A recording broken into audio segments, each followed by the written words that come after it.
रवी तयारी सुरुवात केली. आज परत थांबा करून मी विचारतो बोल. सर, काल कुसूर गावात काय घटना झाली? काल 11:30-12च्या सुमारास पोलीस पाटलांनी कळवलं की बाबा त्या लहान मुलीला मयत झालेली आहे, तिला खड्ड्यामध्ये पुरलेला आहे. सदर माहिती मिळाल्यानंतर आम्ही पोलीस स्टाफसोबत सगळे तिथे गेलो.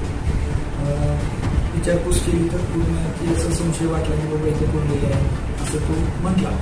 म्हणून मग पूर्ण कायदेशीर कारवाई करून सर्व कॅमेरामध्ये व्हिडिओ रेकॉर्डिंग करून त्या मुलीची बॉडी मिळालेली आहे. काल संध्याकाळी मुलीची बॉडी मिळाल्यानंतर अकस्मात मी दाखल केलेला आहे. अकस्मात दाखल करून PM साठी काल दिलं होतं. आज PM झालेलं आहे. आता PM रिपोर्ट प्राप्त झाल्यानंतर पुढची कायदेशीर कारवाई करण्यात येईल. या संदर्भातले जे तपास आहे सध्या तपास कशा पद्धतीने चालू आणि कोणाकोणावरती संशय?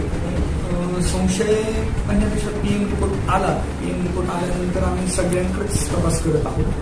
सगळ्यांकडे तपास करून PM रिपोर्ट काय येतोय त्याच्या अनुषंगाने पुढील योग्य ती कायदेशीर कारवाई करण्यात येईल. ताज्या घडामोडी पाहण्यासाठी आजच महाराष्ट्र सुखदेव न्यूज या यूट्यूब चॅनलला लाईक आणि सबस्क्राईब करा. ताज्या घडामोडी पाहण्यासाठी आजच महाराष्ट्र सुखदेव न्यूज या यूट्यूब चॅनलला लाईक आणि सबस्क्राईब करा.